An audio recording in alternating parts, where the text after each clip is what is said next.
heart raced. The pillow was wet with tears. She knew it wasn't just a dream.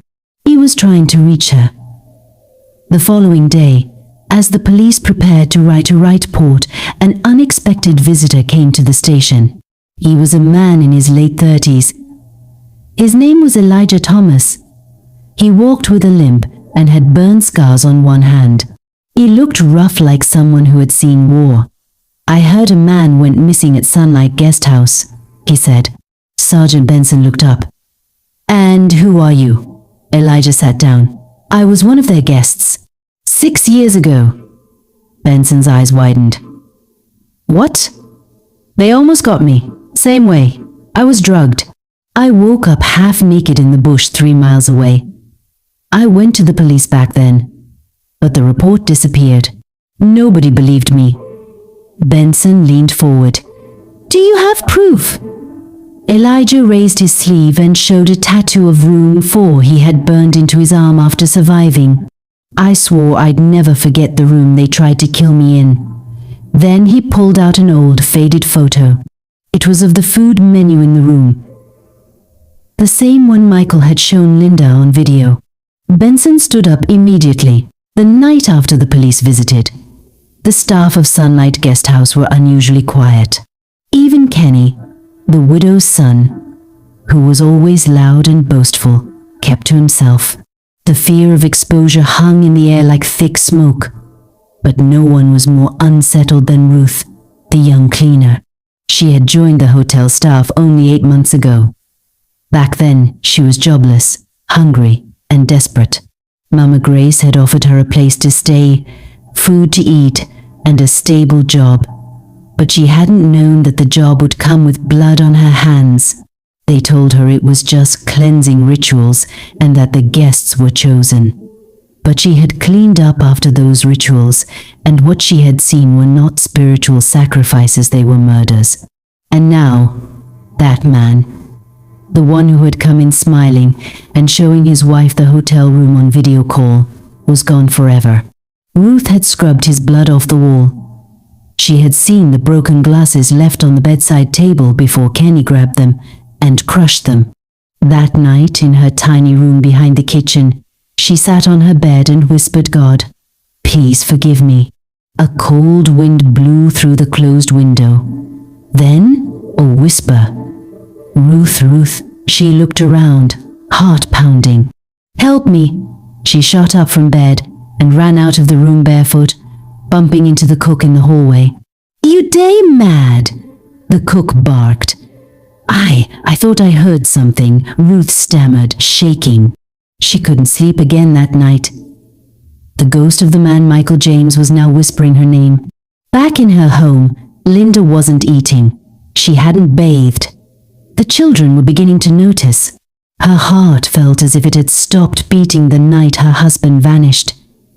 Each morning, she still sent him a message, "Good morning, my love.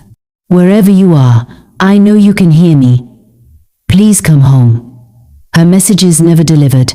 That night, after putting the kids to sleep, she fell into a restless nap. The moment her eyes shut, she found herself walking in a dimly lit hallway. The walls were cracked. The carpet smelled of blood. She turned a corner and entered a room. There, standing by the bed, was her husband. His face was pale. His shirt was torn. But his eyes were clear. "Linda," he said. She rushed to him, crying. "Where are you?" "What happened?"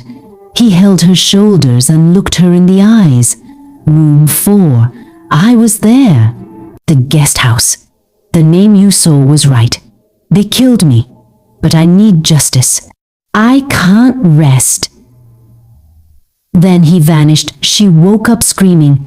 The next morning, Linda went back to the police station. She met Sergeant Benson again. They did it. "He told me in my dream. They killed him in room 4, she said, breathless. Benson, though experienced, had heard enough strange cases to know when something was real. At that moment, the station's front door opened. Elijah returned. "My name is Elijah Thomas," he said. "I know that guest house." I nearly died there 6 years ago." Linda was shocked. He continued, "I stayed in that same room. Room 4. I woke up tied to a chair. There were masked men, candles, and blood. I escaped through the window when the power went out. I reported it, but nothing was done." He showed her an old food menu. It was a blurry paper of a food menu Sunlight guest house. Linda gasped. "That's the same menu my husband showed me on video call before he was killed." Benson sat up straight. This was no longer coincidence. It was time to act. That night, Ruth the cleaner couldn't bear the guilt anymore. She stayed back after cleaning and sneaked into the small office where the SectV system was located. The system had been wiped clean, but she knew something others didn't. She had secretly installed a tiny backup camera months ago, hidden behind a wall clock, to protect herself. It stored the last 48 hours on a USB stick.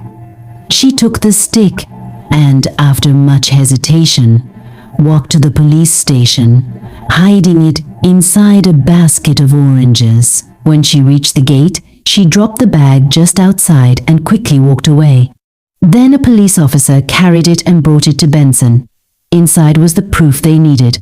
Benson called his team, Officer Chucks, Corporal Musa, and 2 detectives from the homicide unit. They reviewed the footage. Though grainy, it was horrifying. It showed masked men entering room 4. A man screams. The widow's son, Kenny, was seen clearly dragging a bloodied bag through the hallway.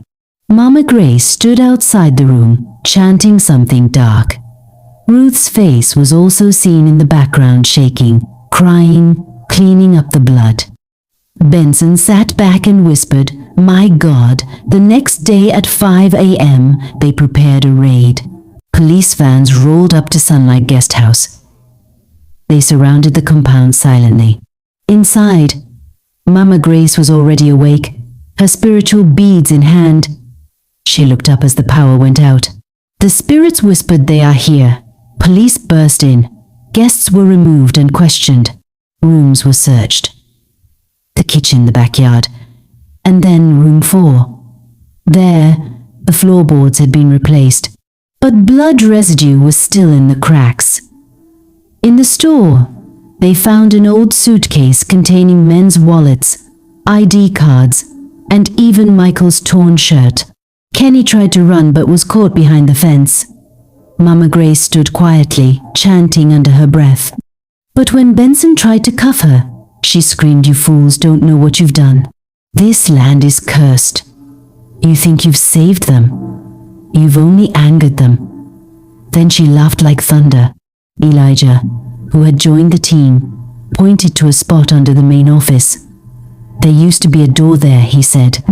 With crowbars, the officers broke through the floor panel and found a hidden trapdoor. It led to a basement of horror. Inside were photos of victims, jars of human remains, spiritual symbols, a foul odor, and evidence of over 20 disappearances. One of the officers vomited. Linda, who had come along, fainted at the sight of her husband's glasses. The holding cell at Delia Police Station was damp and cold. The cement walls were cracked, and the smell of urine and sweat hung heavy in the air. Kenny, son of Mama Grace, sat hunched in the corner, his shirt torn, his dreadlocks dirty with dried blood. 3 other suspects, hotel staff, occupied the cell, but no one sat close to Kenny.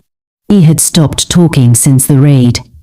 He only muttered to himself, sometimes laughed, and often scratched at invisible things on his skin. The officers thought it was shock until one night, at exactly 2 a.m., Kenny screamed and began barking like a dog. "Woof! Woof! Aha! You day bite me!